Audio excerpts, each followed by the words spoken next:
8h-10h, on en parle avec Claude Montanet.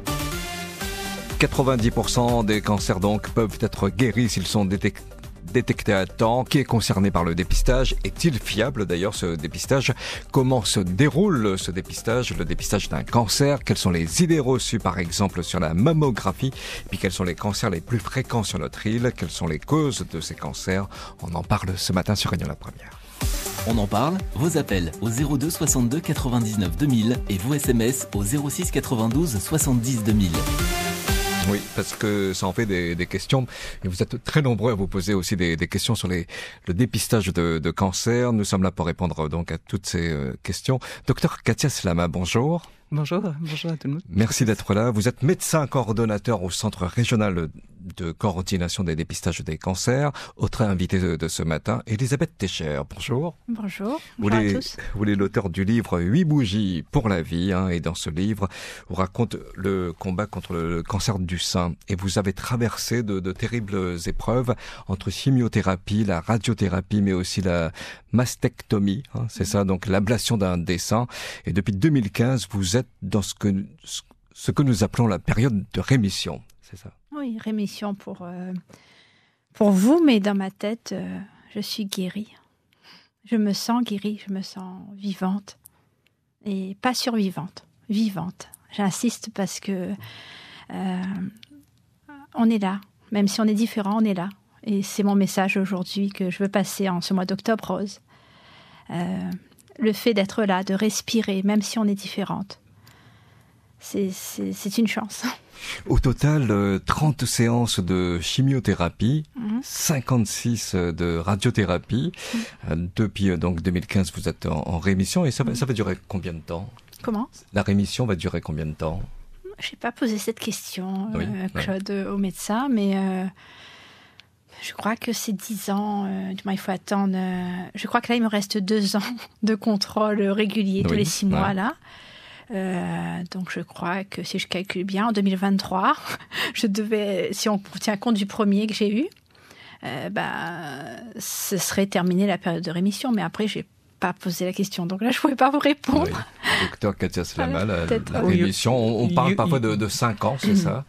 Oui, 5 ou 10 ans, mais effectivement, pendant 10 ans, il y a une surveillance très régulière, mais cette surveillance, elle va continuer même après les 10 ans, parce que le fait d'avoir déjà eu un premier cancer, on entre déjà dans une catégorie où on est dans une catégorie, on a un facteur de risque, un antécédent personnel, donc un facteur de risque plus important d'avoir un cancer. Donc une surveillance régulière tout le temps. Voilà. Tout le temps, c'est ça. Cette tumeur, Elisabeth Techer, avait été détectée lors d'un test de dépistage? Non, pas du tout. Pas du tout. C'est pour ma part, en plus, pour redire la surveillance, parce que moi j'ai fait une récidive aussi, donc c'est d'autant plus à surveiller. Oui. Mais j'ai découvert en fait la présence de ce cancer en mon corps par un changement, une déformation au niveau de mon sein gauche, qui était plus gros, plus dur, plus gênant. Et puis sous mon aisselle aussi, à gauche, il y avait cette gêne. Et puis, mais je ne demandais pas aux bonnes personnes autour de moi, comme pour me protéger d'une annonce probable d'un médecin. Oui. Donc je demandais à des proches qui n'étaient pas professionnels de santé pour me rassurer, mais ils ne m'ont pas rassurée. Et puis c'est à l'écoute de mon corps et qu'à un moment donné, je me dis, non, là, ça ne peut pas continuer comme ça. J'avais des démangeaisons, j'aimerais dire à la radio, parce que parfois les femmes... pour moi, c'était un sein qui était très chaud et qui grattait au niveau du téton. Et excuse-moi de préciser à la radio, mais je pense que c'est important pour d'autres femmes de dire comment moi, ça a été le cas, c'était ça. Et puis une gêne, une fatigue persistante, et puis des douleurs dans le dos. Beaucoup de douleurs dans le dos. Et après avoir discuté avec d'autres femmes, même en métropole, à partager, on était plusieurs à avoir les mêmes symptômes. Et en tout cas, au niveau n'attendez pas que votre sein soit chaud pour aller consulter, parce que c'était un stade déjà bien avancé, limite métastasé pour ma part. Et le combat est difficile. Mais, pas impossible, mais voilà. Donc je tiens à rappeler ça aujourd'hui à l'antenne, parce que soyez à l'écoute de votre corps, de ce qui se passe dedans, de ce qui change aussi. Parce que Trop souvent, on est à l'extérieur, mais on n'est pas à l'intérieur de son corps. Et on fait beaucoup de choses. On fait beaucoup de choses pour les autres et on n'est plus à l'écoute de sa personne. C'est un beau témoignage que vous livrez ce matin et puis c'est très émouvant. Elisabeth Técher, merci vraiment d'être là. Docteur Katia Slama, le dépistage fait-il encore peur ? Oui, bien sûr. Le dépistage, c'est le risque qu'on nous annonce justement qu'il y a une anomalie et qu'il faut faire des examens complémentaires et qu'on risque de rentrer dans une voie qu'on n'a absolument pas envie d'envisager du tout. Donc, bien sûr, ça fait peur. Ça fait peur, mais... La peur du résultat, c'est ça ? La peur du résultat. La peur de savoir. La peur de savoir que sa vie risque d'être bouleversée suite à un examen comme ça. Voilà. Mais voilà, c'est un examen. Le dépistage, on revient toujours dessus, mais c'est vrai que plus on va dépister tôt et plus on va... éviter des grosses conséquences, des grosses séquelles de la maladie. Ouais. Voilà, vous confirmez 90%, c'est ça ? Oui, des cancers peuvent être guéris s'ils sont détectés à temps. Exactement. Donc plus c'est petit et plus on va enlever juste la partie qui est voilà, avec les cellules cancéreuses et plus on a effectivement de chances de guérison, donc 90%. Gilberte est avec nous au standard de Réunion la Première. Gilberte, bonjour. Oui, bonjour à tout le monde. Eh bien, ce que Madame Técher vient de dire est exactement vrai. Je suis moi-même dans ce contexte et je remercie Dieu parce que je crois beaucoup en Dieu de m'avoir aidée. J'ai été prise à temps. J'ai eu 3 mois, la petite boule qui grossissait dans mon sein. Je faisais pas vraiment attention et je l'ai trouvée en manipulant mon sein, en le massant légèrement. Donc, je remercie Dieu de ça. J'ai été prise à temps. Pour l'instant, c'est bien. J'en suis un peu sauvée, mais je dois faire les contrôles continus tous les 6 mois. Il faut le faire, il faut suivre. Maintenant, concernant l'engourdissement du sein, l'obstétricien, qui est donc le gynécologue en même temps, il m'a dit « massez votre sein doucement ». De gauche à droite, massez votre sein. Donc, à chaque fois que c'est dur, que ça me fait mal, que ça me gêne, je le masse et puis je lui dis « mais je t'aime, t'en vas pas ». Donc, ça me rassure et en même temps, je trouve que la vie est belle. Et quand on essaye de voir cet objectif et de se dire qu'on a des enfants, on a des petits-enfants, on est là pourquoi ? On est là pour eux. On ne sait pas exactement pourquoi, comment, quand est-ce que les choses vont se terminer. Mais la chose qui est sûre, c'est que nous pouvons avoir encore un petit peu de bonheur, un petit peu de joie. Et ça, il faut s'accrocher, il faut faire face, il faut accepter son mal pour pouvoir mieux le combattre. Voilà mon témoignage. Merci Gilberte. Merci, à bientôt. On doute parfois de sa fiabilité, docteur Katia Slama, sur le dépistage. Alors le dépistage... Certains nous disent oui, mais ce test, ce dépistage, je l'ai fait, mais est-ce qu'il est vraiment fiable ? Tout à fait, c'est l'examen, de toute façon, non, ça va pas être mais oui, c'est un examen fiable, c'est un examen qui va montrer par donc la radiographie du sein, qui va montrer des anomalies au niveau de la glande mammaire. L'examen en lui-même montre des anomalies, c'est derrière l'anomalie, il faut aller toujours faire une biopsie. Il y a que l'analyse du tissu qui permet de savoir exactement ce qu'il en est, si on a une anomalie bénigne ou quelque chose qui est un peu plus sérieux et qui nécessite d'autres traitements. Mais oui, il faut faire l'examen. C'est un examen assez fiable et souvent complété par une échographie d'ailleurs. C'est 2 examens qui sont complémentaires et qui permettent de voir des choses différentes. Le dépistage des cancers, on en parle avec nos invités. Dr Katia Slama, médecin coordonnateur au Centre régional de coordination des dépistages des cancers. Elisabeth Técher, auteur du livre 8 bougies pour la vie, qui raconte son combat contre le cancer du sein. Merci de réagir au 02 62 99 2000. On en parle, vos appels au 02 62 99 2000 et vos SMS au 06 92 70 2000. Docteur Katia Slama et Elisabeth Técher, nous allons écouter Myriam qui est avec nous depuis Saint-Denis. Bonjour Myriam. Oui, bonjour. Bonjour et merci d'être avec nous. Merci pour votre émission. Voilà, moi on m'a découvert un cancer à 83 ans. j'ai été opérée. Je pense qu'on devrait conseiller aux femmes de se faire dépister par mammographie le plus tard possible, quoi. Le plus Ça tard continue. possible. Oui, à 83 ans, j'aurais jamais pensé ça. Parce que je fais ça jusqu'à 74 ans, j'ai fait. Et Oui, après, ouais. je dis, je suis vieille, il n'y a plus de raison de continuer. Et voilà, on m'a découvert un cancer. Ouais. J'ai Docteur, été opérée. ouais. J'ai été opérée cette année. Oui. Là, je fais la chimio. Docteur Katia Slama, oui. Oui, c'est un message effectivement très très important. Le dépistage organisé cible les femmes de 50 à 74 ans. 50, Voilà. De 50 à de 50 à 74 ans. 74 ans, une mammographie tous les 2 ans. Oui. En sortant du dépistage organisé, il ne faut surtout pas arrêter le dépistage. C'est vrai ce que que j'ai fait, moi. le risque ne s'arrête pas après 74 ans. Au contraire, de toute façon, plus on avance en âge, plus on a de risques d'avoir... Plus on avance, donc...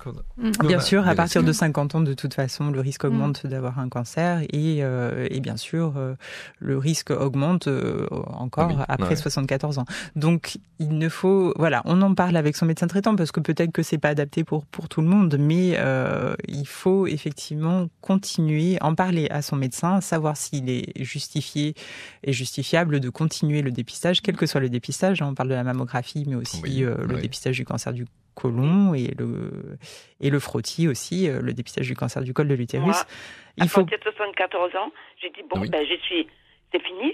Je n'ai plus à aller voir. Donc, alors, du coup, c'est ça. À cet âge-là, à partir de 74 ans, on l'a dit, on fait plus le dépistage. Je suis bien, c'est passé, c'est fini. C'est passé et c'est fini. Donc, quand on connaît oui. que c'est de 50 à 74 ans et après 74 ans, oui, on disait que voilà, c'est terminé. Oui, Voilà. merci pour votre message parce que C'est effectivement, important ce absolument, message. c'est très important. Même si on ne reçoit pas les invitations du centre de dépistage, il faut continuer à voir le médecin pour dire je veux ma prescription pour aller faire ma mammographie et qu'on ose en parler à son médecin aussi. Bien sûr. Parce qu'on dit c'est fini, on n'est plus dans cette tranche d'âge, c'est plus la peine d'en parler. Non, il faut le dire. Tout à fait. Mais ça n'a pas été dit par le médecin après non. Non, le médecin m'a jamais parlé de ça. Personne vous a conseillé de. Personne, non. Voilà. Mais merci beaucoup. Attendez, Myriam, reste encore un petit peu. Elisabeth Techer, est-ce que vous avez déjà entendu, par exemple, des femmes de cet âge-là, elle a plus de 80 ans, donc pour ma part, qui ont cessé de faire les dépistages? J'ai pas entendu ça, mais en tout cas, humainement, je dirais qu'on continue à avancer en âge. Donc, il y a aussi le vieillissement des cellules. Donc, il y a un grand facteur de survenue d'un cancer. Donc, il ne faut pas lâcher l'attention, l'écoute du corps. Et un des témoignages qu'on a eu ce matin à la radio, la dame disait qu'elle sentait son sein qui était un peu dur, elle le massait, elle était à l'écoute. Moi, je pense qu'une des belles préventions qu'on pourrait mettre en place, je ne sais pas, avec l'ARS et le centre de coordination, mais c'est de réapprendre dès le plus jeune âge, mais aux personnes qui sont qui avancent en âge. J'aime pas dire personnes âgées, mais c'est vraiment ça, c'est-à-dire réapprendre à palper son sein. Mais j'aimerais moi, mon souhait, ce serait qu'on apprenne dès le plus jeune âge à palper à l'école, au collège, au lycée, faire des ateliers pour apprendre à palper son sein et à le toucher, parce que si on n'a pas la force d'aller voir le médecin pour dire donnez-moi l'ordonnance pour faire une mammographie, parce que ça peut être un rappel aussi quand on a été suivi comme cette dame jusqu'à 74 ans à faire les bilans. Peut-être qu'on n'a pas cette force-là, mais si on reste quand même une fois par semaine, peut-être pas tous les jours, il ne faut pas être dans une psychose non plus, mais être à l'écoute et à palper son sein, apprendre à le faire. Et s'il y a un truc, là on consulte. Et continuer justement après 74 ans. Oui, j'invite les femmes à continuer à être attentives à leur corps, parce que vieillissement d'un être, c'est aussi vieillissement des cellules et possibilité de la survenue naturelle d'un cancer. Parce qu'on n'en parle pas, mais le cancer, c'est le vieillissement des cellules, et puis les cellules, elles changent de forme, elles se multiplient, elles deviennent pas jolies. Mais quand on vieillit, bien il y a ce vieillissement des cellules qui favorise aussi parfois la survenue d'un cancer. Donc, il faut être attentif. Myriam, merci beaucoup pour votre témoignage. Franchement, Voilà. là, ça nous touche énormément. Hein. Vous avez 82 ans, c'est ça? 83. 83 ans. Et donc, vous êtes vous disiez tout à l'heure? J'ai opéré là en juillet. Vous avez été opéré, Là, oui. je fais la chimio. Vous faites de la chimio. Oui. Et moi, j'ai découvert mon cancer moi-même. C'est parce que je me palpais plus. Hein. Et un soir, en me retournant dans mon lit, c'est là que j'ai senti une petite boule. Et comme la semaine ensuite, j'allais chez mon cardiologue, je lui ai dit. Et lui m'a proposé de faire une mammographie. Et tout s'est déclenché à partir de là. Voilà. Myriam, merci pour Merci votre beaucoup. témoignage. Voilà. Bon courage. Merci. Au revoir. À Merci. bientôt. Les cancers les plus fréquents sur notre île, docteur Katia Slama? Alors chez la femme, c'est le cancer du sein. Une femme Voilà. sur 4, c'est ça? Alors non, une femme sur 4 est concernée par le dépistage organisé. Par le dépistage Voilà. organisé. Par contre, c'est les mêmes chiffres que sur le territoire national, Oui. c'est-à-dire qu'on est à une femme sur 8 ou voire 9 qui va être concernée par le cancer du sein, ce qui est déjà énorme. C'est déjà énormément de femmes. Donc oui, c'est le cancer le plus fréquent chez la femme. Cancer du sein. Cancer du sein. Et le cancer le plus mortel aussi chez la femme. Donc voilà, c'est important de le savoir, c'est important de le considérer quand on arrive à 50 ans dans le programme de dépistage organisé, parce que j'entends souvent des femmes qui se disent mais moi tout va bien, tout va bien, je fais du sport, je mange bien, je ne fume pas, pourquoi je ferais ça, tout va bien. Et ben justement, je dirais à toutes ces femmes qui ne se sentent pas concernées que justement, si elles ne se sentent pas concernées, c'est probablement pour elles qu'il faut absolument faire ce dépistage-là. Toutes ces femmes qui ne sont pas concernées, qui ne se sentent pas concernées, sont concernées par le dépistage organisé. Le cancer du sein, le cancer du côlon également. Alors aussi. Oui, bien sûr. Le cancer du côlon, c'est le deuxième cancer le plus fréquent chez la femme aussi. Donc, chez la femme également. Voilà, chez la femme. Et le troisième cancer le plus fréquent chez l'homme. Donc ce sont des cancers très fréquents aussi. À La Réunion, le cancer du col de l'utérus est un cancer malheureusement assez fréquent, plus que sur le territoire français, tout compris. Pour quelle raison d'ailleurs? Pour quelle raison? On ne sait pas encore exactement, mais il y a des études qui sont en train de chercher ça. Oui. Donc oui, c'est donc les 3 dépistages organisés pour les 3 cancers sont très importants. Il faut participer, particulièrement à La Réunion. Voilà, il faut y aller. Il ne faut pas avoir peur. Eric est avec nous de Saint-Denis. Eric, bonjour. Bonjour Claude, bonjour à vos invités. Bonjour. Et déjà, j'aimerais déjà dire merci pour ce courage déjà, pour Madame Técher, et puis pour tous ceux qui témoignent, Claude, parce que c'est vrai que c'est très très difficile, puisque moi-même dans la famille, on a ce type de cancer du sein, mais je dirais que pour le moment ils sont en rémission. Mais c'est vrai que c'est très dur parce que ils en parlent, mais après la vie continue, et c'est ça qui est bien, c'est que comme je vois Mme Péchère disait, c'est cette force-là de dire qu'elle vit, et eux dans la famille, notamment mes 2 belles-sœurs, ils vivent ça une femme normale, quoi, sachant que c'est la peur de peut-être de dire demain il y a cette complication, pardonnez-moi. Mais moi, j'avais une question en fait, à poser au docteur. Je voulais savoir, donc la mammographie, c'est tous les combien en fait Docteur. Oui, alors la mammographie, entre 50 et 74 ans, est conseillée tous les 2 ans. Donc on fait sa mammographie très régulièrement. Et voilà, tous les 2 ans, pas plus, pas moins. Voilà, c'est l'intervalle conseillé pour le dépistage. D'accord. Et lorsqu'on a 50 ans, une autre question par rapport à l'homme maintenant, pour le cancer de la prostate, puisque vous n'en avez pas parlé, c'est un cancer fréquent également, et il faut attendre 50 ans pour pouvoir se faire dépister. Alors, il n'y a pas de dépistage organisé du cancer de la prostate. C'est effectivement le cancer le plus fréquent chez l'homme, donc important de le savoir. Alors, qu'est-ce qui est organisé et qu'est-ce qui ne l'est pas? Alors organisé, c'est les 3 cancers dont on a parlé, donc le cancer du sein, cancer colorectal et cancer du col de l'utérus. Pour le cancer de la prostate, c'est vraiment quelque chose à discuter en individuel avec son médecin traitant pour savoir, alors en fonction des antécédents personnels, en fonction des antécédents familiaux, s'il faut aller faire un dépistage.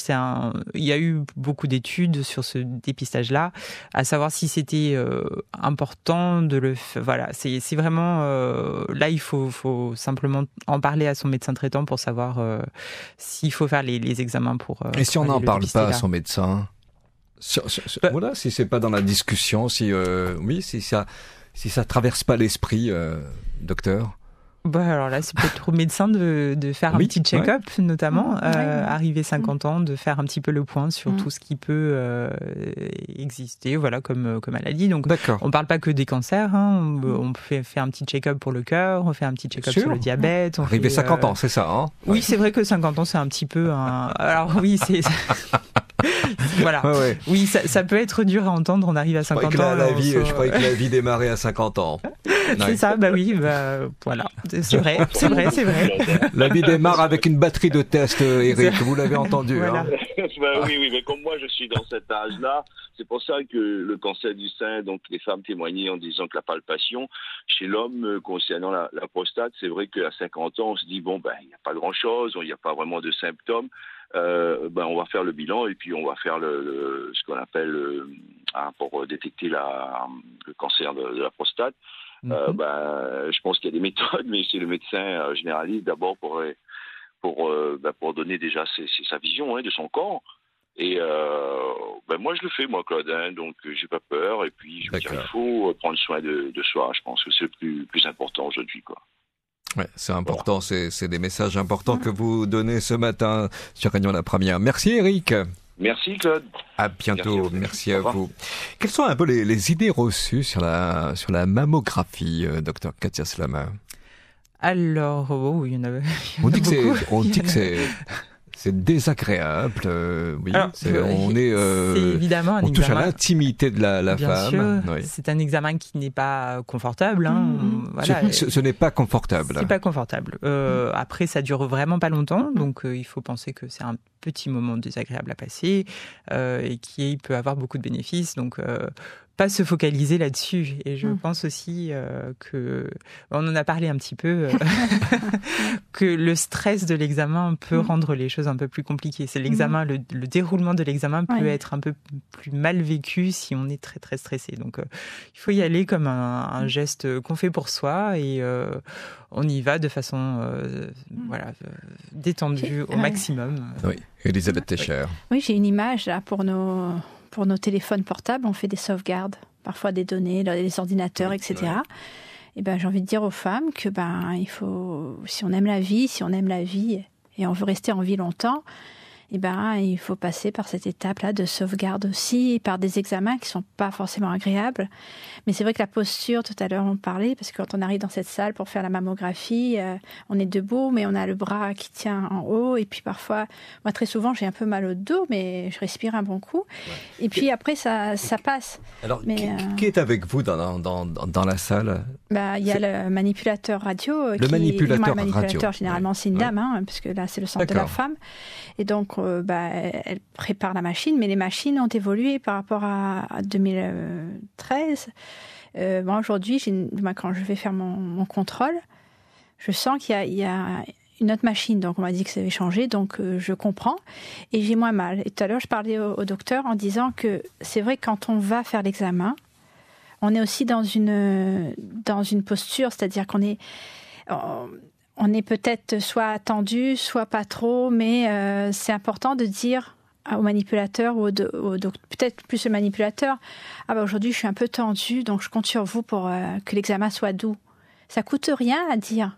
Moi je dis à la personne, je compte sur vous pour que cet examen il soit plein de douceur. Et ça marche. Et ça marche. Parce que si on dit ce qu'on a envie, les choses sont claires. Et nous, on n'a plus qu'à laisser faire pour l'examen, à respecter ce petit temps où on reste un peu tendu, on respire. Et puis la petite tension dans le dos, elle va lâcher et quand on va me dire « Ah, mais c'est bon, on fait un deuxième cliché et c'est bon. » Et mais faire aller dans cette... on est tous liés. Je veux dire, moi je vais voir un docteur, je sais que je vais lui apporter quelque chose et elle va m'apporter quelque chose et... Voilà, inversement, manipulateur radio, c'est des petits anges qui sont dans les centres de radio. C'est pas évident leur travail parce que ils sont là il faut qu'ils réussissent un examen pour avoir les belles images, les beaux clichés pour pouvoir examiner, pour savoir si la sauvegarde, elle va être facile ou bien la sauvegarde va nécessiter d'autres examens complémentaires. Donc, aller dans c'est un message aux femmes et aux hommes aussi qui écoutent, parce que le cancer du sein touche aussi les hommes et de façon plus fulgurante. J'insiste, prenez aussi soin de vous, les hommes, parce que, voilà, il y a un petit pourcentage, mais c'est aussi chez les hommes et de façon plus agressive. Donc, y aller, mais n'attendez pas que tout se fasse. Il faut montrer aussi dans les examens, dans tout ce qu'on entreprend, sa volonté que ça se passe bien. Et si on met ce pas-là, de dire, aujourd'hui je vais faire ma mammographie, mais moi j'ai envie ça va bien se passer. Que oui. C'est ça. Et j'ai ce souvenir-là d'un infirmier au moment de l'annonce du cancer que j'ai eu en 2013. Philippe, il s'appelait, et je me souviens, il m'a dit, ça va bien. Je lui ai dit, comment ça va se passer? Il m'a dit, vous avez une question? Je lui ai dit, comment ça va se passer?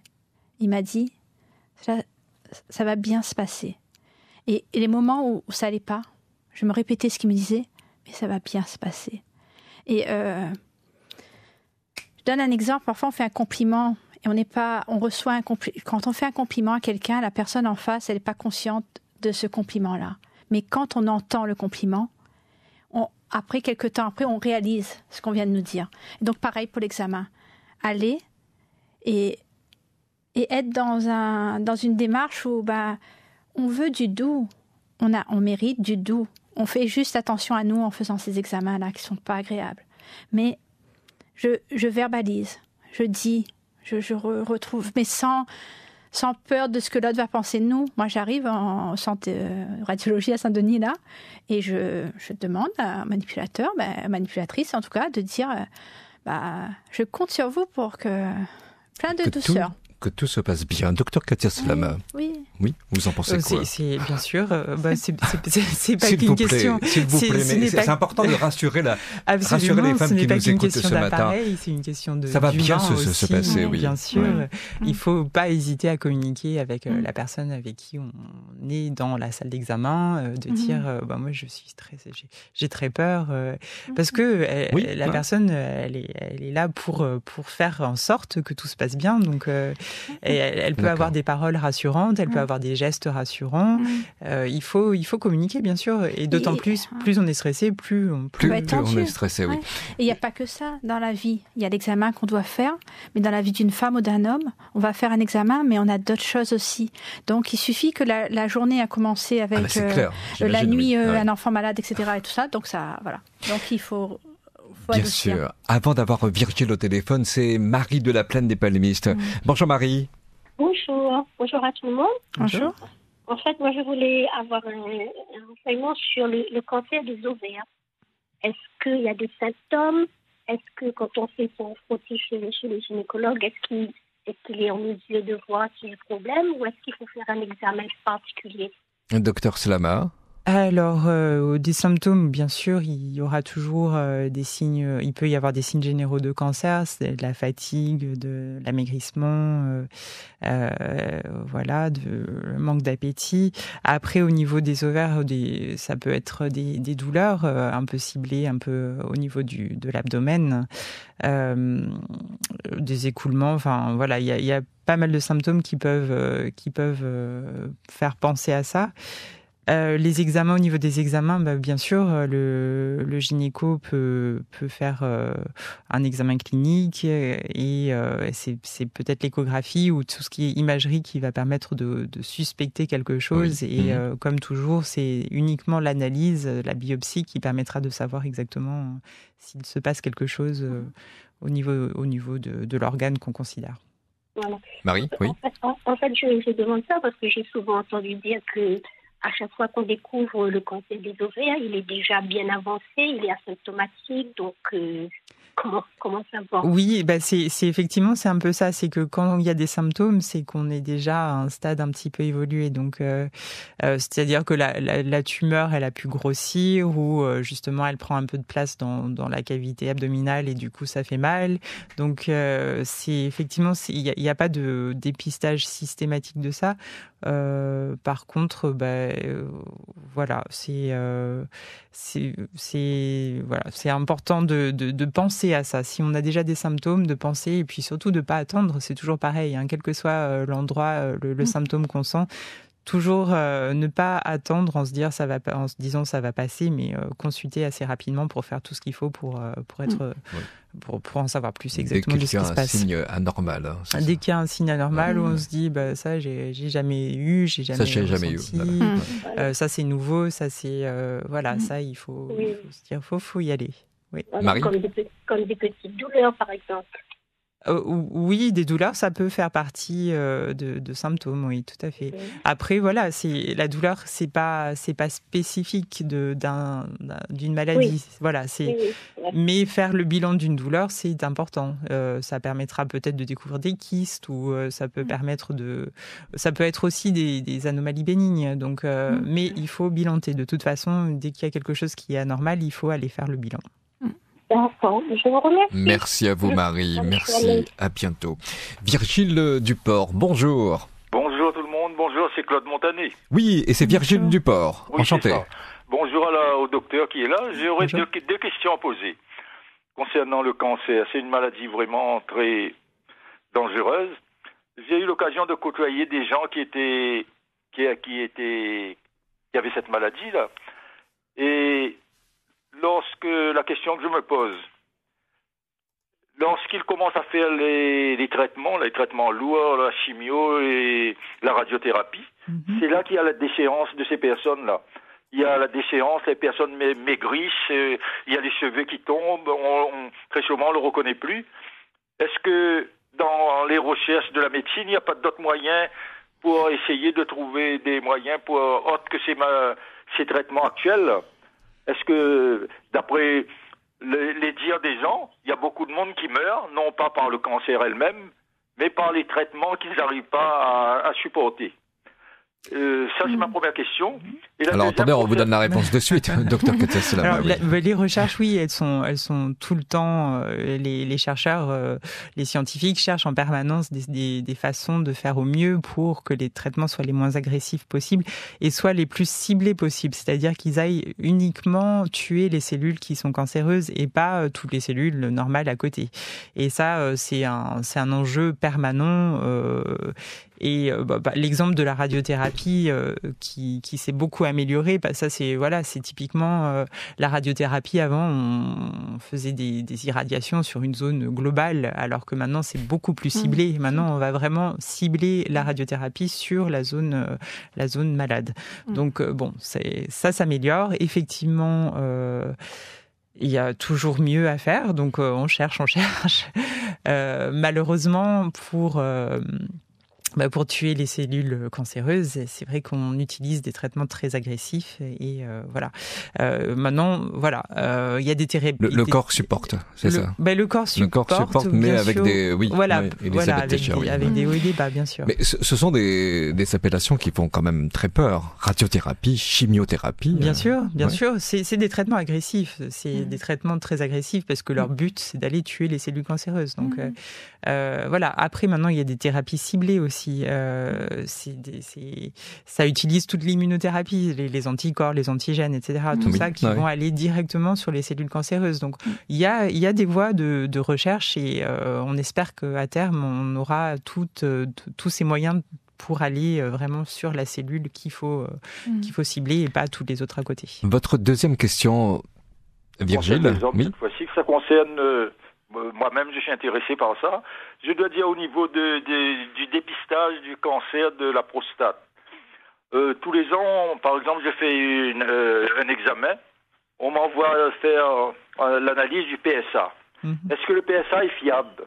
Le PSA, s'il vous plaît. Oui, le PSA est fiable. Alors, c'est un examen, c'est un antigène spécifique de la prostate. C'est un examen qui va détecter surtout si ça monte, en fait, si le taux augmente de cet antigène, qui peut être le signe d'une anomalie. Mais bien sûr, l'anomalie n'est pas forcément quelque chose de méchant. Ça peut être une anomalie bénigne qui est responsable de ce taux qui augmente. Donc voilà, il faut bien mesurer le pour et le contre de cet examen et si ça augmente, faire peut-être l'échographie ou l'imagerie qui permettra d'en savoir plus. Virgile ? J'ai fait l'échographie. L'échographie n'avait rien d'anormal. D'accord. Et c'est au niveau du PSA, là, parce que je fais tous les ans. Oui. Et le tout, parce qu'il y a la norme c'est 4. C'est 4000, je crois. C'est bien ça? De tête, je ne sais pas exactement.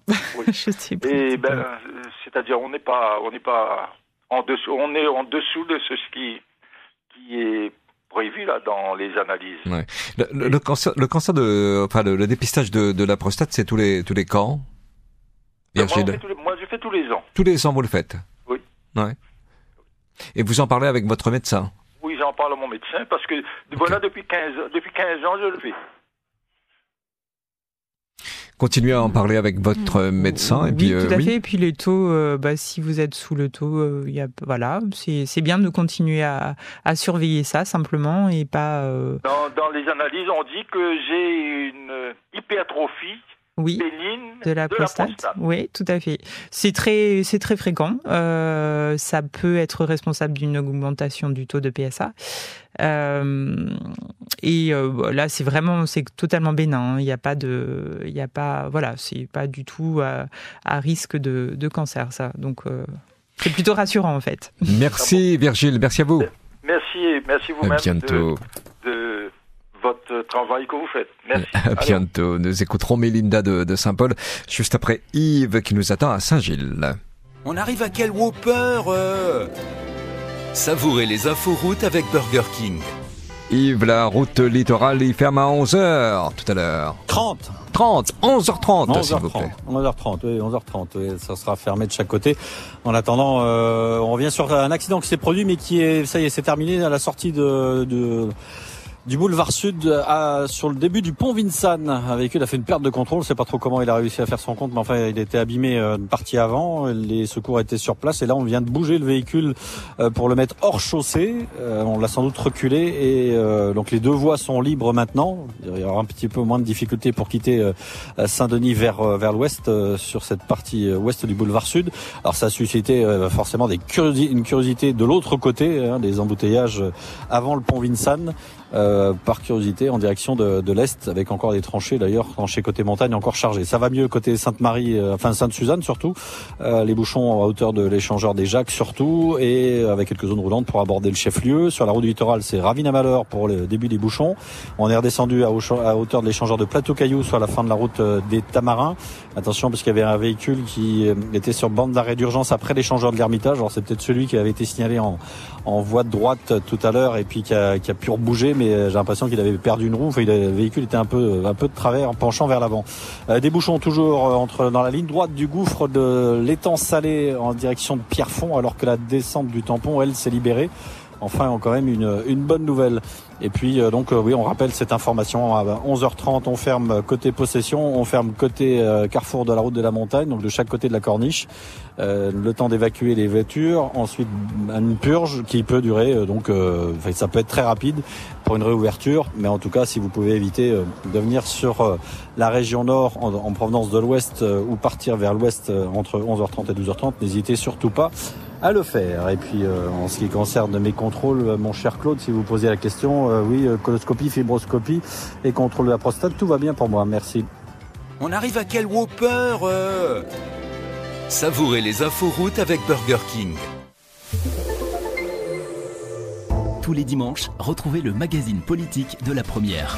Voici venu le temps de l'action pour les élus dans les mairies, au conseil départemental et au conseil régional. Voici aussi venu le temps des promesses et des programmes pour les élections présidentielles et législatives. Que font les élus? Que proposent les candidats? Réunion La Première questionne les personnalités politiques. Dimanche politique avec Gaël Le Dantec à 18h15 sur La Première.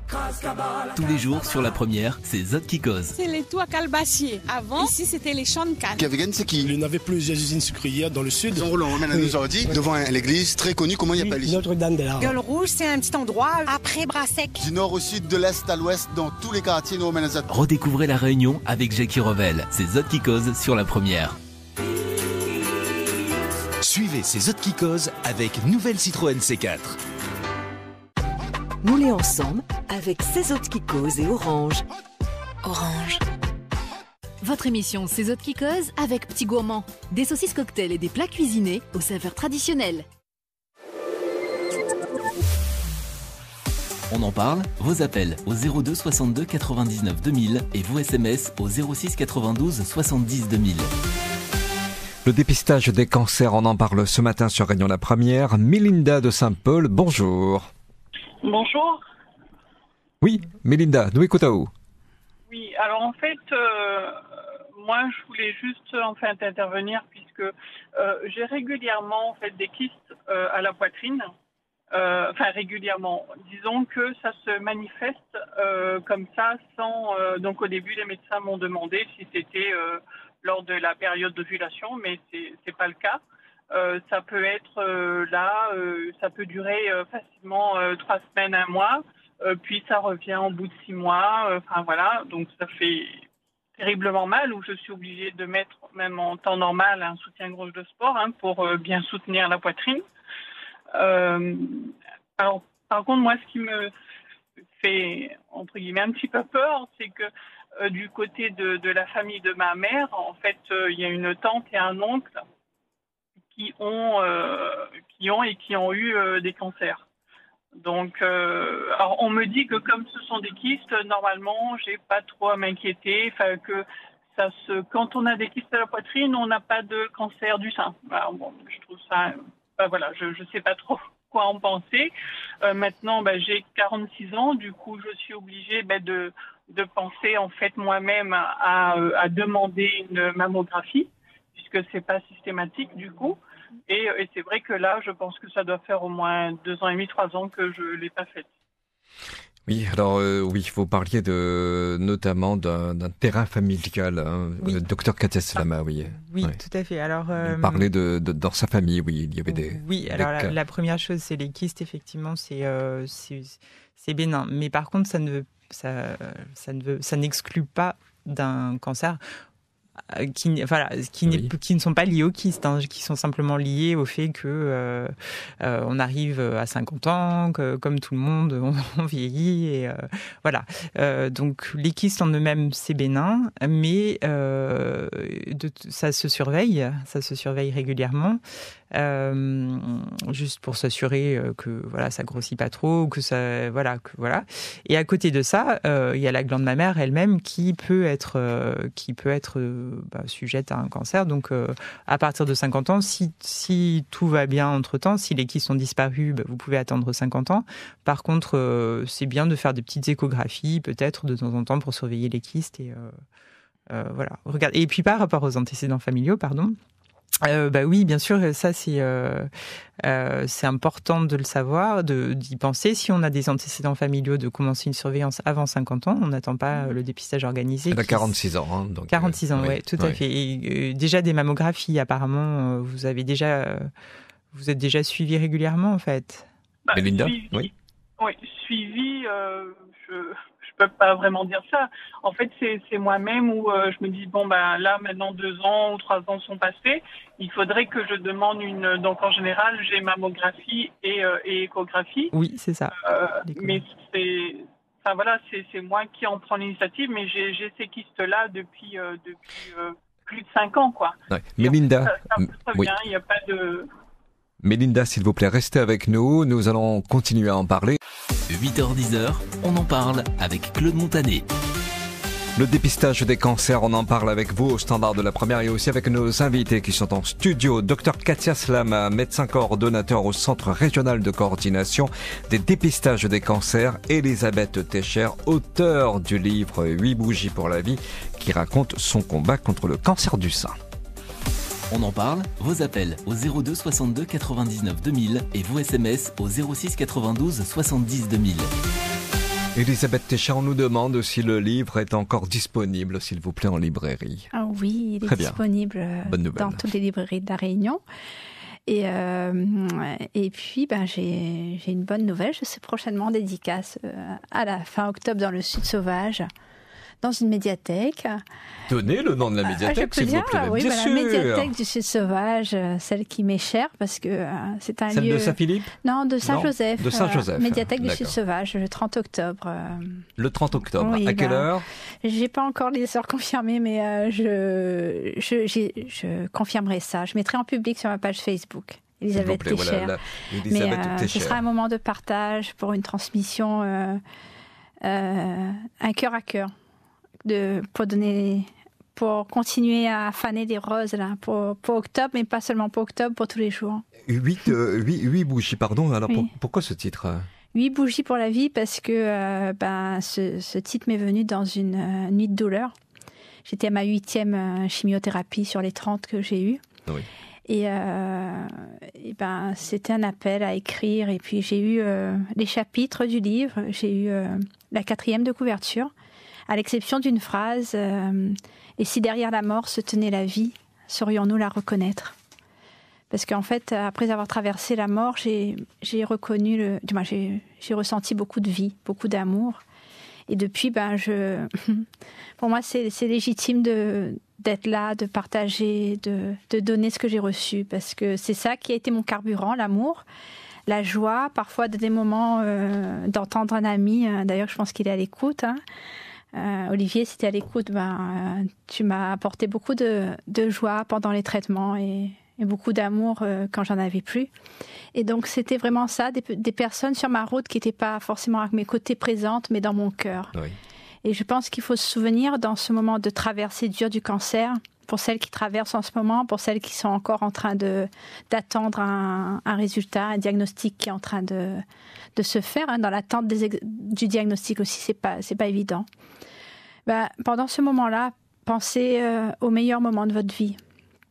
On n'a pas une vie rose tous les jours. C'est pas un monde de bisounours, malheureusement. Du moins, voilà. Mais on a toujours un sourire, on a toujours quelqu'un qui nous a pris sincèrement dans les bras et qui nous a fait du bien.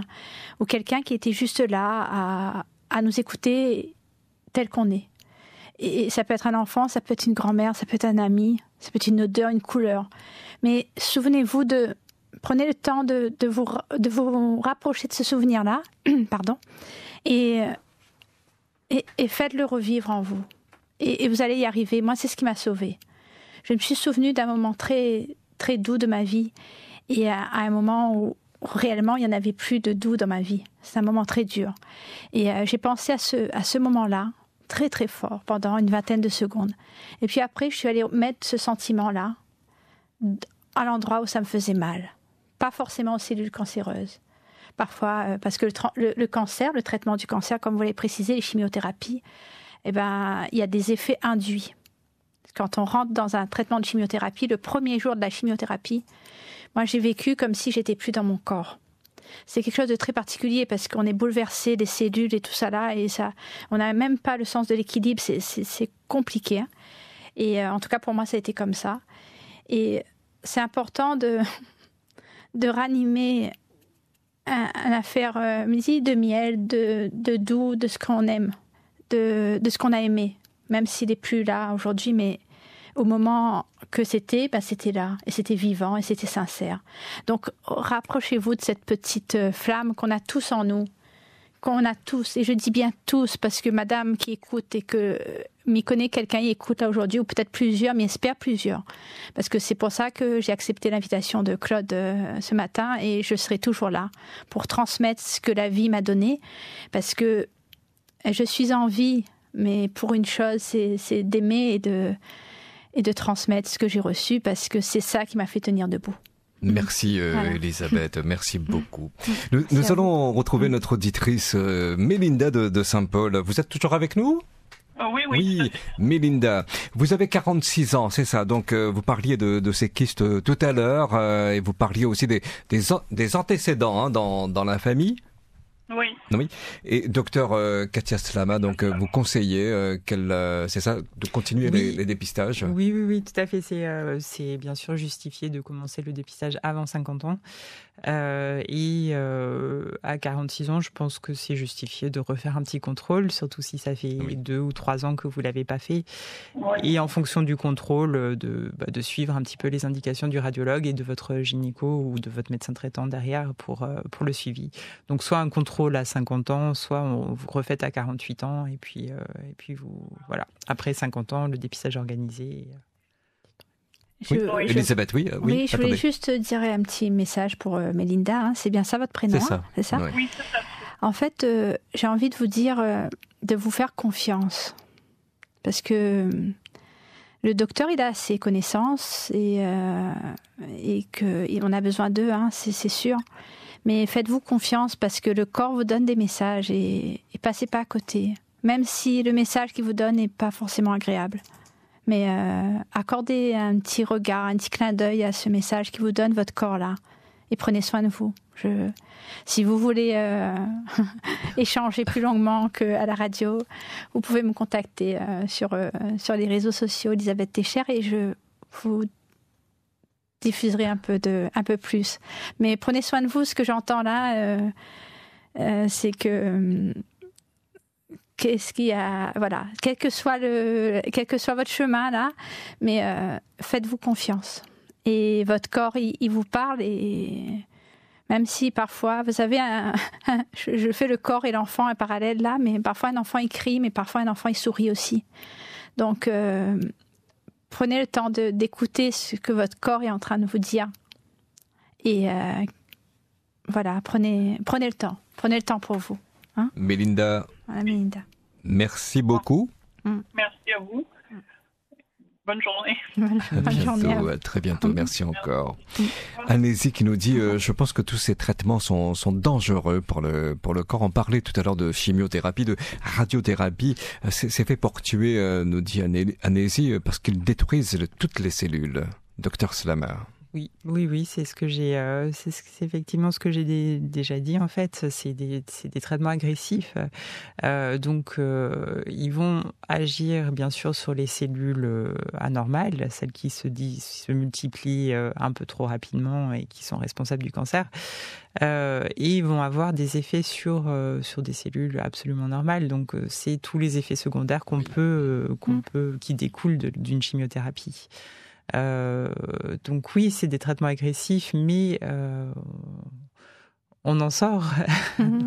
on détruit les cellules et derrière on repart à zéro.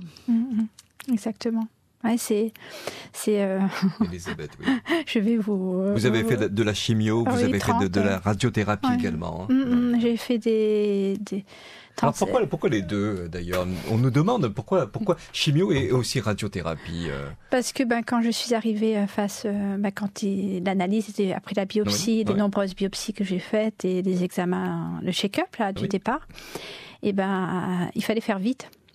Donc forcément, il fallait mettre la dose de cheval. Donc j'ai commencé par la chimio, j'ai eu la mastectomie, j'ai à nouveau eu la chimio. Et j'ai continué la radiothérapie. Donc je faisais tout ça en bloc.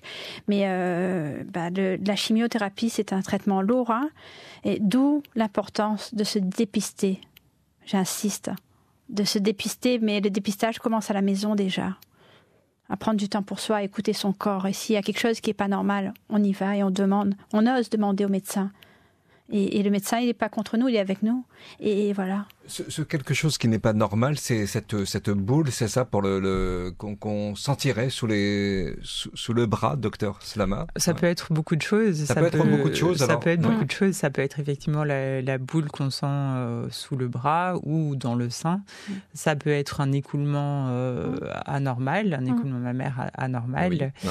Ça peut être, on a parlé des démangeaisons, mais ça peut être, si ça apparaît comme ça d'un seul coup, c'est pas normal. Un sein un peu inflammatoire, donc un peu rouge, un peu douloureux, ou simplement une sensation anormale qu'on n'a jamais ressentie avant. Tout ça, ça mérite d'aller consulter et au minimum d'en parler et de se faire examiner et de savoir si qu'il y a quelque chose. J'ai une gêne, Elisabeth, une gêne. Je ne pouvais plus me mettre sur mon ventre. Je ne pouvais plus m'allonger. Et pourtant, j'ai pas une forte poitrine, mais je ne pouvais plus m'allonger sur mon ventre. Sur le ventre. Ah ouais, D'accord. je ne pouvais plus me mettre sur le ventre ni sur le côté. Donc là, comme je dit tout à l'heure, les messages du corps, il faut écouter. Hein. Donc là, on envoie les signaux. Ah oui, les signaux. Mais alors, ouais. sur Je pense que la phase de réparation, elle commence quand les signaux, quand on voit les signaux. Je pense qu'une partie de notre guérison, là, elle débute quand on pose son regard là, sur ce bobo, comme j'expliquais à mes enfants. Comme Est-ce que elle a eu des antécédents dans la famille, Elisabeth? Apparemment non. Mais, non. Non, mais là, justement, Ouais. j'ai un contrôle là. Oui. On m'a demandé, ma gynéco m'a demandé de faire un contrôle en oncogénétique. Parce que ça n'a pas été fait. J'ai eu à 34 ans le cancer la première fois.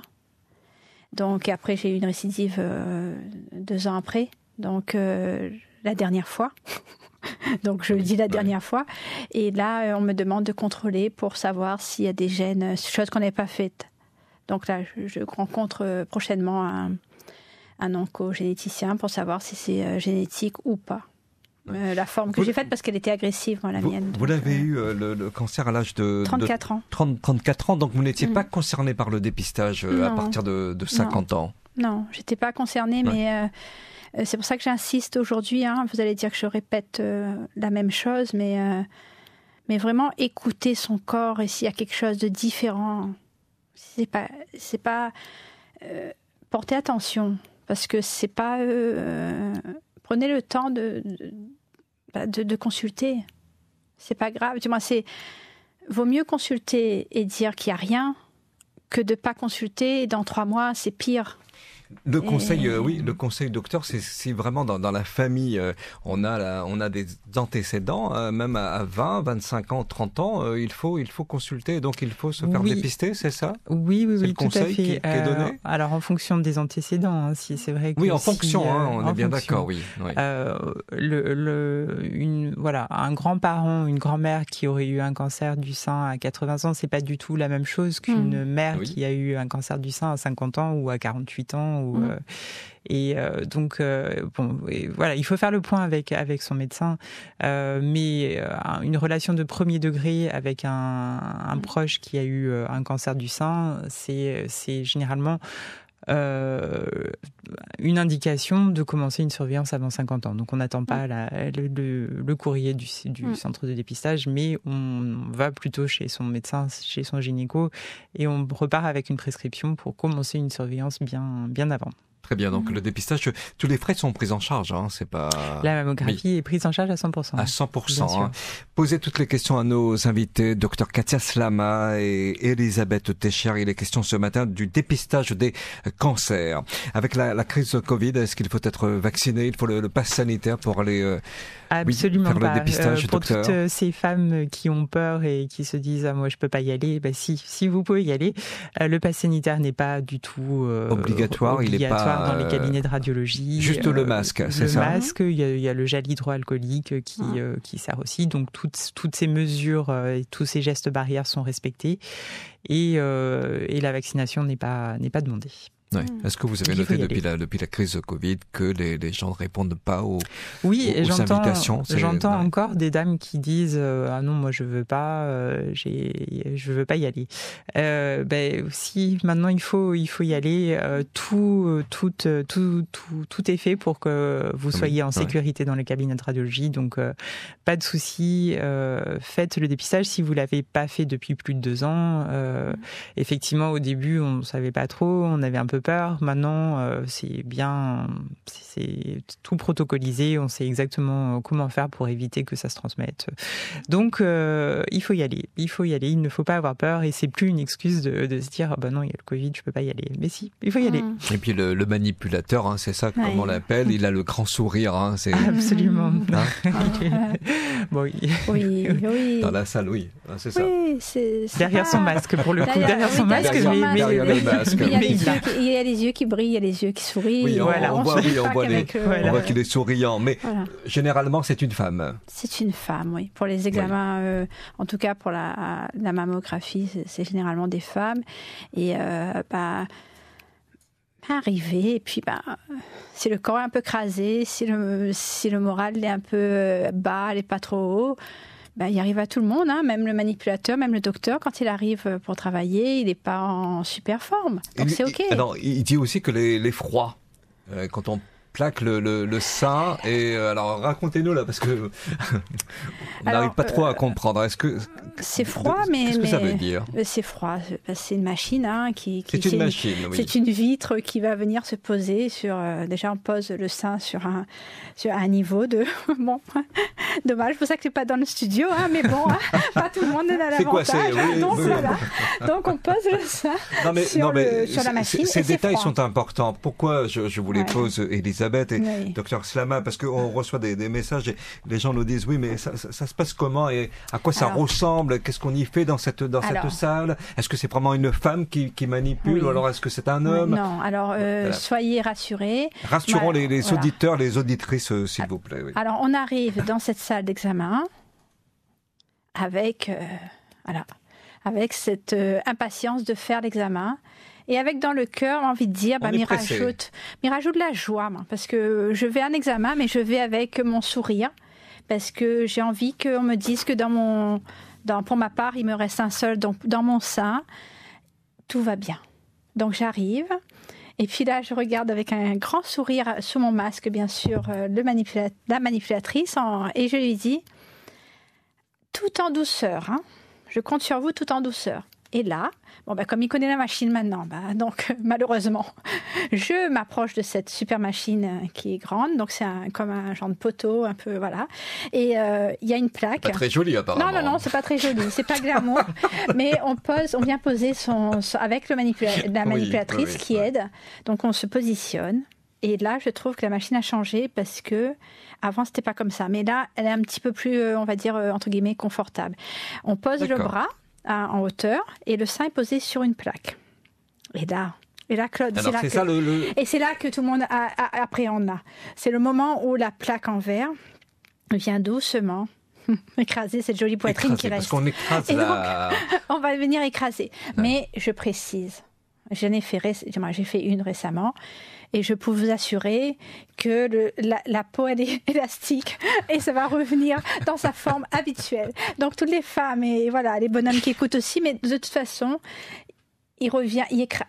Ça, on a l'impression que c'est écrasé, mais c'est pas totalement, voilà. Donc, il y a un espace de sécurité quand même. Donc, mais la posture, c'est plus la posture qui peut être un peu gênante parce qu'on a un bras sur le côté, l'autre bras le long du corps. Je crois, mes souvenirs. Pourquoi cette position, Dr Slama, alors C'est des incidences. Et pourquoi on plaque le sein? C'est pour. Alors c'est pour étaler au maximum le sein, parce que l'idée c'est plus on va l'étaler, plus ça va être facile à avoir des anomalies et détecter des choses. Donc voilà, c'est ça. C'est simplement le but, c'est d'écraser au maximum pour mieux voir. Pour mieux analyser. Juste une question, s'il vous plaît. Alors si on n'a pas de sein. Pour les femmes, oui, qui n'ont pas une poitrine, par exemple, parce que vous parliez de cette plaque, qu'on écrase le sein, Dr Slama. Oui. Effectivement, ça arrive que des fois, ça ne puisse pas être fait. Il est quand même important de se faire dépister. Donc, il y a des méthodes autres, sont l'échographie notamment, que j'en parlais tout à l'heure, qui est un peu complémentaire à la mammographie. Mais voilà, il y a des choses qui permettent quand même de se faire dépister et donc ça mérite quand même d'aller voir le radiologue, même si on ne peut pas faire la mammographie, de faire les autres examens qui permettent de voir, d'analyser un petit peu la glande mammaire. Très bien. Ouais. Elisabeth, on s'est arrêté sur la plaque. Oui, c'était froid. Oui, c'est froid. La plaque, elle est froide. C'est ça. Mais elle est froide. Ouais. La plaque, elle est froide. Mais ce que j'ai envie de dire là, c'est que on nous donne des indications. Du moins, la manipulatrice nous donne des indications. Comment se tenir, la position. Et c'est à ce moment-là que il faut vraiment s'assurer. Si ça peut nous rassurer, s'assurer avec la manipulatrice. Là, c'est bon là comme je suis. Et puis le fait d'être dans la bonne position, l'examen, il va se passer plutôt rapidement. Et donc, c'est pour ça que, vraiment, c'est pas... J'arrive Et c'est la manipulatrice qui place mon corps, qui fait c'est froid. Je vais pas vous dire que c'est chaud. On n'est pas devant un feu de bois, hein, mais on est en train de faire un examen de mammographie. Mais si on et encore une fois, on est dans l'action. On est acteur de sa santé aussi. Donc là, je viens dans une démarche.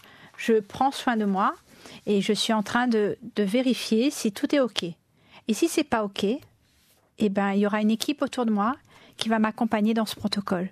Mais faites-le au départ parce que ça vous évitera des chimiothérapies nombreuses, de la radiothérapie. Et je vous parle avec le cœur, avec le sourire. Mais aujourd'hui, j'ai des séquelles. J'ai des séquelles qui ne sont pas moindres, hein, et que je gère au quotidien. Et que je me dis, si ça peut... Aujourd'hui, je cours plus, je marche.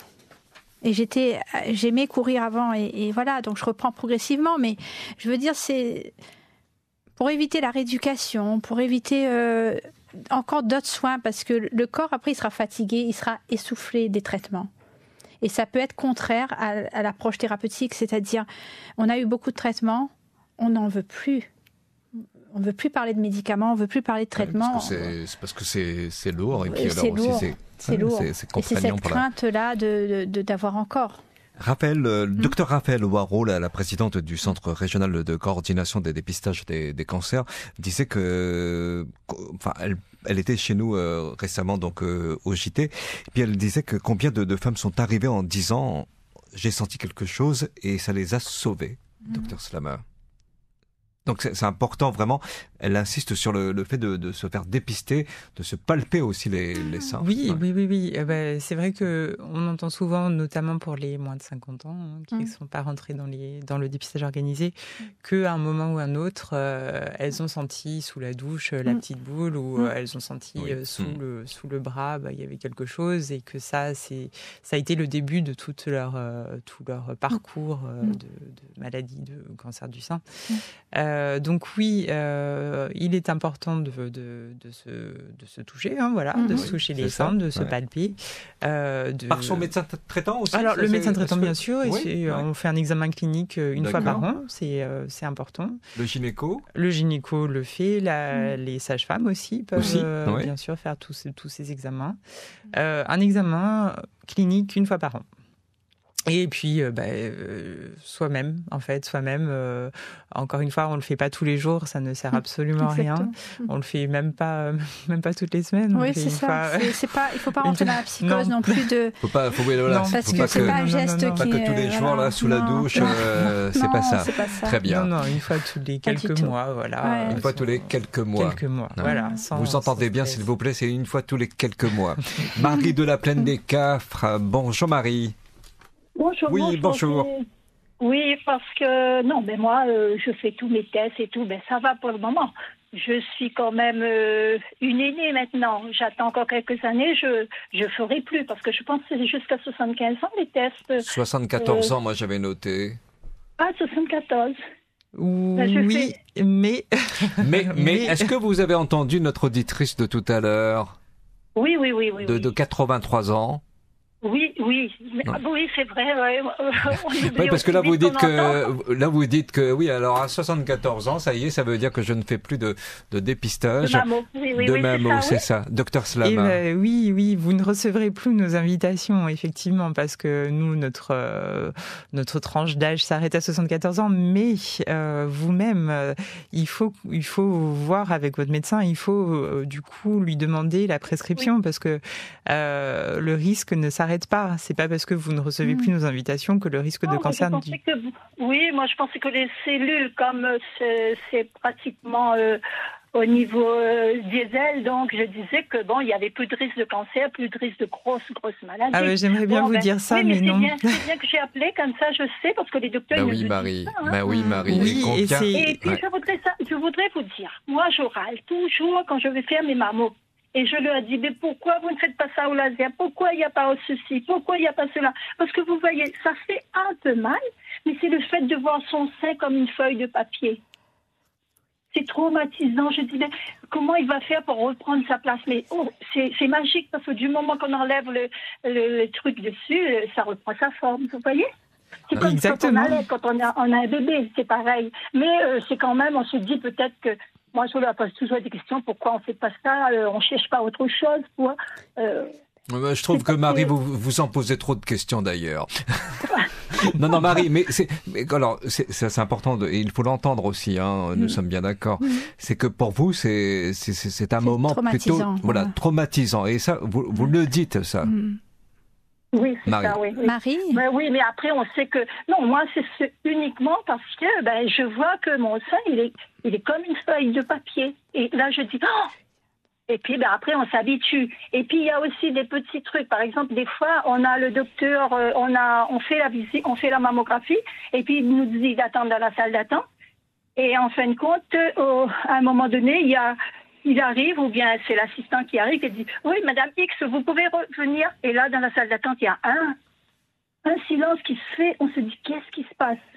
Et puis, en fin de compte, c'est pas nous dire « Bon, ça va », mais on a l'impression que tous les gens croient qu'on a un début, on a un cancer, on a un début de cancer et tout. Oui, c'est la façon que c'est peut-être... l'organisation du cabinet, c'est annoncé. Oui, docteur Slama, c'est... Est-ce qu'il y a moyen peut-être de faire en sorte qu'on arrive avec le sourire? Oui, c'est vrai que là, ça dépend vraiment du cabinet de radiologie, de son organisation. Et puis, on peut aussi être appelé pour faire une échographie alors qu'il n'y a rien, c'est juste que l'échographie va montrer d'autres choses que la mammographie n'a pas pu montrer. Et la mammographie montre beaucoup de choses, hein, je dis aussi, mais des fois, l'échographie est complémentaire et permet de faire d'être un peu plus... Oui, mais moi, ce qui me gêne, pas me gêne, parce que de toute façon, on est là pour se faire dépister, que ce soit positif ou négatif. Après, on va continuer, on va vers le cheminement si on a le cancer ou pas. Mais je veux dire, ce silence quand on vous appelle, on vous dit, bon, Madame X, vous pouvez... Il y a le silence, il y a personne, tout le monde qui vous regarde comme ça, qui regarde la personne, vous leur dire, la pauvre, mon Dieu, dans quel truc, dans quelle galère elle va s'engager. Vous voyez, c'est ce truc-là qui fait mal de voir les yeux des autres et puis de se poser la question. Alors que nous, quand on est appelé, on se dit, mince, il y a un problème. Et alors, sinon, c'est juste pour refaire un petit truc en plus ou bien vérifier quelque chose ou autre, et puis c'est bon, hein. C'est tout. Et puis bon, et comme je vous dis, celles qui ont appelé ce matin, il faut les écouter, il faut se booster, il faut se dire que la vie continue, même il y a de gros il y a de gros points d'interrogation. Chaque jour, chaque heure, c'est une vie. Elisabeth Techa voulait vous dire un mot. Oui. Marie, j'ai entendu que le fait de voir votre sein là écrasé sur cette vitre, ça... il arrache comme le cœur. Feuille, elle a comme dit, une feuille, comme une feuille. Et maman, j'ai envie de vous dire là, sur un arbre, il y a des jolies feuilles. Oui. Et quand vous faites le prochain examen là, vous regardez pas votre sein qui est en train d'être écrasé comme une feuille. Et vous pensez très très fort à un joli jardin et vous pensez vraiment à autre chose. Et quand c'est terminé, là, vous allez regarder votre sein et il va reprendre sa forme, comme vous avez précisé. Il reprend sa forme. Hein? Et pensez très fort à ça. Parce que les images dans notre tête, là, il est important. Et quel que soit le chemin que Néna a traversé, les gaillards voient une petite fleur sauvage sur le chemin. Donc, au pied d'un arbre. Donc, pense à ça. Pense un petit peu à ça. J'avais envie de dire ça parce que, malentendu, c'est parce que Mi comprend ce que, je comprends ce que vous avez dit là. C'est, moi aussi, j'ai pas aimé voir mon joli tété écrasé sous la vitre. Et oui, parce que même s'il reste sain, il est joli quand même. Et donc voilà. Donc moi aussi, je pense à quelque chose que j'aime, à mes enfants, à la vie, voilà. Et pensons à autre chose, c'est ça. Pensons à autre chose. D'accord. Si le regard sur l'endroit où il fait mal, où il est en train de contrôler là, n'est pas encore possible de regarder à cet endroit parce que ça nous rappelle beaucoup d'interrogations, de souffrances, on bascule son regard sur quelque chose qu'on aime. Et ça va nous... d'accord, mais je veux Oui, dire Marie. que bon, la science pourrait peut-être trouver autre chose pour dépister ce cancer du sein ou autre. Oui, moi c'est surtout ce qui me choque dans les visites. Hein. Maintenant, bon, j'ai changé parce que j'ai l'impression que j'ai un autre état d'esprit et donc je pense plus à ce sein. Mais au début, c'était. Oui, mais alors mais continuez. j'entends Mais continuez, s'il vous plaît, même si vous avez 74 ans, c'est ça, hein, Marie? Non, j'ai 71. 71. 71, pardon, 71. Oui, oui. C'est pour ça que je disais que j'avais 71. plus encore longtemps pour aller faire la mammo, mais bon, il faut continuer. Bah écoute, quand il faut y aller, il faut y aller. Hein. Exactement, quand il faut y aller, il faut y aller. C'est exactement ça. Écoute, de toute façon, c'est comme un peu, on se protège et puis on protège les autres aussi parce qu'avoir quelqu'un qui a un cancer du sein ou qui a une longue maladie, c'est dur parce qu'on souffre aussi en même temps qu'eux. D'accord. Allez, merci, bon courage à vous Marie. tous et puis surtout, comme diraient les autres, il faut tenir ensemble. À bientôt, merci à vous. Vous Allez, êtes au revoir. de la plaine des Cafres et soyez prudentes aussi sur la route. Les invitations sont envoyées au domicile c'est ça, de la personne. Oui, tous les 2 ans, régulièrement, donc avec la liste des cabinets de radiologie agréés. Donc, on a la liste, on choisit le radiologue qu'on veut et on y va. Alors pour le cancer du sein, pour le cancer du côlon, là également, c'est pareil, c'est envoyé aussi. Absolument. Pour le maison, dépistage du cancer colorectal, c'est une invitation qui part chez les hommes et chez les femmes de 50 à 74 ans tous les 2 ans. On va récupérer un test chez son médecin traitant. On fait un petit prélèvement de sel qui recherche du sang dans les selles. Oui. Et on fait un examen, la coloscopie, si le test revient positif. Ou sinon, on refait l'examen, le petit test de dépistage 2 ans après, jusqu'à 74 ans. Et après 74 ans, on continue aussi, mais avec son médecin traitant et pas en attendant nos courriers. Alors, pareil pour le cancer du côlon, s'il y a des antécédents dans la famille. Et s'il y a des antécédents, alors on ne fait pas ce dépistage-là parce que c'est le meilleur examen pour le dépistage du cancer colorectal, c'est toujours la coloscopie. La coloscopie, si on a des antécédents familiaux, on n'attend pas 50 ans, on fait une coloscopie directement et on se fait surveiller régulièrement. Généralement, c'est généralement tous les 5 ans. Après, ça dépend de la coloscopie. Si une coloscopie est normale, ça va être tous les 5 ans. S'il y a des choses qui ont été enlevées, des petits polypes, etc., ça peut être tous les 2 ans, tous les 3 ans, en fonction de ce qui a été trouvé sur la coloscopie. En 2020, on a envoyé des invitations, docteur Slama. Il a fallu quand même relancer beaucoup de personnes. Hein. Oui, bien sûr. Là aussi, comme le cancer du sein, pour le cancer du côlon, les hommes non. En fait, c'est vrai que... Les hommes et les femmes, pardon. Les hommes et les femmes, bien sûr. Oui, tout à fait.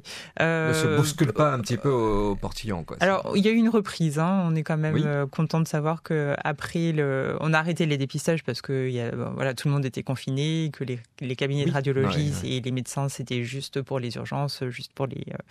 Donc, le dépistage n'était pas une priorité à ce moment-là. On a repris, on a rattrapé le retard. On voit que les gens se sont mobilisés, donc on est très content de savoir qu'ils n'ont pas oublié les dépistages pendant la période de confinement. Et voilà, maintenant c'est reparti.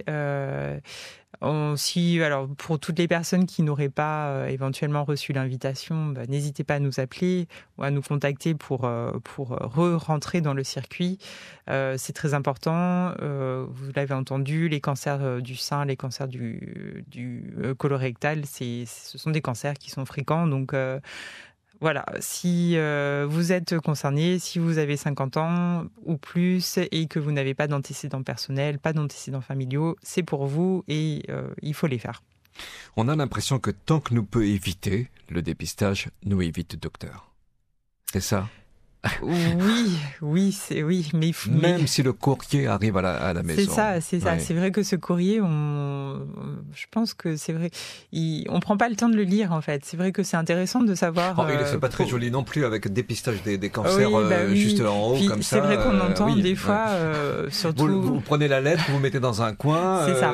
On verra après. Vous cachez même la lettre parce que c'est écrit dépistage de cancer. C'est ça. C'est vrai. C'est ça. Et puis c'est vrai que j'entends aussi aussi toutes ces personnes à 50 ans qui d'un seul coup reçoivent 1, 2, 3 invitations d'un coup, et c'est un petit oups, mince, j'ai passé un cap, qu'est-ce qui se passe, pourquoi je rentre dans une catégorie à risque qui catégorie à risque. Voilà. Parce qu'on a 50 ans, c'est ça. C'est ça.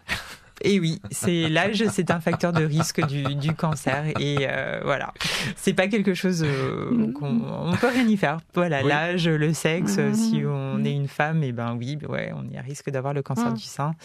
Le cancer du col de l'utérus et le cancer colorectal. Donc c'est vrai qu'à 50 ans, une femme, elle reçoit 3 invitations pour 3 dépistages d'un coup. Et ça peut être un petit peu non, pourquoi tout va bien, mais non. Si on ne répond pas.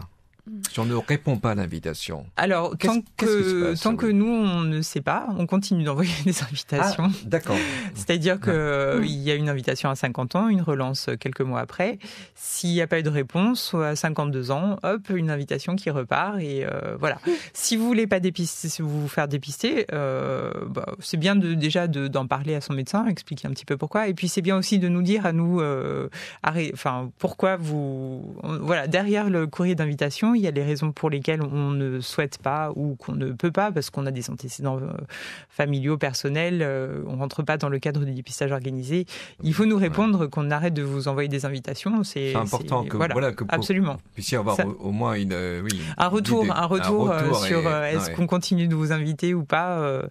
Il faut, tout est fait pour que vous puissiez nous répondre assez facilement. Donc, on a la petite enveloppe préaffranchie. Il suffit de répondre derrière pourquoi. Et puis voilà. Après, même si à un moment, vous ne voulez pas faire le dépistage, vous avez toujours la possibilité de re-rentrer dans le dépistage organisé en nous passant un petit coup de fil. Donc, voilà. Le temps s'il faut s'arrêter pendant 1, 2, 3 ans de vous envoyer des invitations, on le fait. Et on re-rentre dans le dépistage au moment où vous le souhaitez. Voilà. Donc, voilà.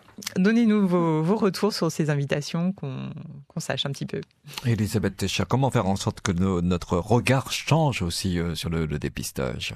On sent là que c'est un peu compliqué parfois. C'est compliqué parce que dans le dépistage, il y a possibilité de découvrir un danger. Et moi, je reviens sur le mot danger, parce qu'en chinois, il dit weiji. Il y a 2 mots dans le weiji, ça veut dire danger. Ouais. Donc wei, ça veut dire opportunité, et ji, c'est une crise. Et c'est vrai qu'au sein, on le réalise parfois après être tombé, gravement malade, mais c'est vrai que au cœur de la souffrance, il y a la renaissance aussi. Et c'est pour parfois, il ne faut pas attendre de tomber malade justement, et c'est pour ça que le dépistage, il doit être, il faut rappeler, c'est de la prévention, c'est de la prévenir au lieu de guérir. Voilà, c'est ça, c'est prévenir avant que ce soit peut-être plus grave. Et franchement, c'est ça. J'insiste là-dessus, c'est-à-dire que moi, j'invite les femmes, même les plus jeunes, qui sont justement hors